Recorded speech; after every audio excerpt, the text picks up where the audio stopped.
कंजूस सेठ की कहानी। एक समय की बात है, एक नगरी में एक लोभी लाल सेठ रहता था। वैसे तो आप नाम से ही समझ गए होंगे, लोभी इतना कि चमड़ी चली जाए पर दमड़ी ना जाए। मुंजी ऐसा था, धूप सर्दी कुछ नहीं देखता, बस भाग दौड़ केवल धन के लिए करता रहता था।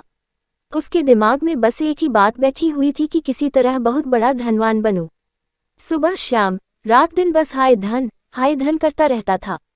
दुकान में तराजू के पलड़े चमड़े के, तराजू की दांडी लकड़ी की और बात दूसरे दुकानदारों से उधार मांग रखे।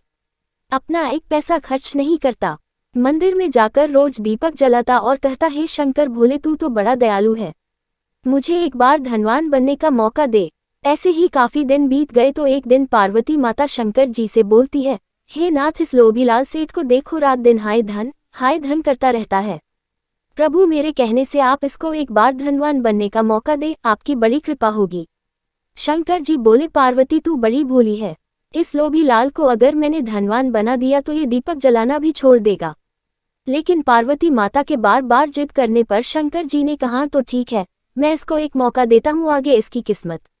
भोले शंकर एक महात्मा का भेष बनाकर लोभीलाल के पास आ जाते हैं और कहते हैं, हे सेठ जी, मैं एक महात्मा हूँ, बहुत दूर से पैदल चला आ रहा हूँ, मैं तीर्थ व्रत करने जा रहा हूँ। मेरे पास पारस पत्थर, पुराने जमाने का जादुई यंत्र, अगर लोहे को छुए तो सोना बना दे है, इसको आप जमा कर लो, मैं 6 महीने में वापस आऊंगा तो मुझे लौटा देना। सेठ जी अत्यधिक प्रसन्न होकर बोले, ठीक, मैं 6 महीने में आपको लौटा दूंगा। महात्मा बोले, नहीं सेठ जी, पहले मेरी एक शर्त मंजूर करो। सेठ जी, कैसी शर्त? लकड़हारे से राजा भोज बनने की कहानी। महात्मा, पहली शर्त, आप अपने बही खाते में आज की तारीख लिखो और आने वाली 6 महीने की तारीख लिखो। जिस तारीख को मैं आऊंगा उस दिन पारस पत्थर मुझे देना होगा, कोई बहाना नहीं चलेगा। 6 महीने बाद आपके पास 1 मिनट भी नहीं छोड़ूंगा। सेठ ने कहा, ठीक है, आप यकीन रखिए, मैं आपको आते ही दे दूंगा। इतनी बात करके महात्मा चले गए। लोभीलाल बड़ा खुश हुआ और मन में सोचने लगा, अब मुझे धनवान बनने से कोई नहीं रोक सकता, मैं पूरी नगरी का लोहा खरीद कर सोना बना दूंगा।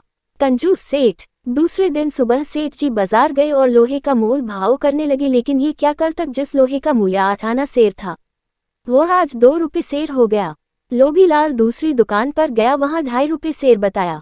इसी तरह वह हर दुकान पर पूछता रहा और महंगा सुनकर आगे चलता गया। इस तरह वह पूरा दिन बाजार में घूमता रहा, लेकिन लोहा नहीं खरीद पाया क्योंकि लोहे का भाव उसे बहुत ज्यादा लग रहा था।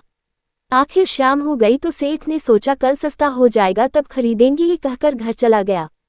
अगले दिन सेठ फिर बाजार गया और लोहे का भाव पूछने लगा।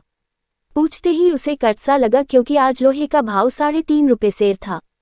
सेठ निराश होकर अपने घर चला गया और कल का इंतजार करने लगा। अगले दिन वह फिर बाजार जाता है, लोहे का भाव और महंगा था। वह फिर घर वापस आ गया। ही दिन बीतते गए, लोहे का भाव दिन दिन बढ़ता गया और वह एक दिन सस्ता होगा यही उम्मीद लगाए बैठा रहा। ऐसे ही इंतजार करते करते ना जाने कब 6 महीने गुजर गए और महात्मा दुकान के आगे आ धमका। महात्मा को देख सेठ सन्न हो गया और कहता है, महाराज आप दुकान में बैठिए, मैं अभी बाजार जाकर आता हूँ। तेनाली रामा की चतुराई भरी कहानियाँ। महात्मा ने कहा, नहीं, मैंने कहा था मेरे आने के बाद 1 मिनट भी नहीं छोड़ूंगा, ला मेरा पारस पत्थर दे। अब सेठ इधर उधर ताकने लगा, दुकान में भी कोई लोहे का सामान नहीं था। तराजू की दांडी लकड़ी की है, पलड़ा चमड़े का है। आखिर दुखी होकर सेठ ने पारस पत्थर महात्मा को दे दिया। महात्मा वहां से चले जाते हैं और सेठ जी सिर पकड़ रोने लगता है, हाय मैं कितना कंजूस हूँ, मैं 2 रुपये से लोहा नहीं खरीद सका। अगर मैं 10 रुपये से लोहा भी खरीद लेता तो आज मैं सबसे बड़ा धनवान होता। किसी ने बहुत अच्छा कहा है, अच्छा दिन पाछा गया प्रभु से क्यों ना हेत, अब पछताए क्या हो है जब चिड़िया चुग गई खेत। कंजूस सेठ की कहानी आपको कैसी लगी, कृपया कमेंट के माध्यम से जरूर बताएं।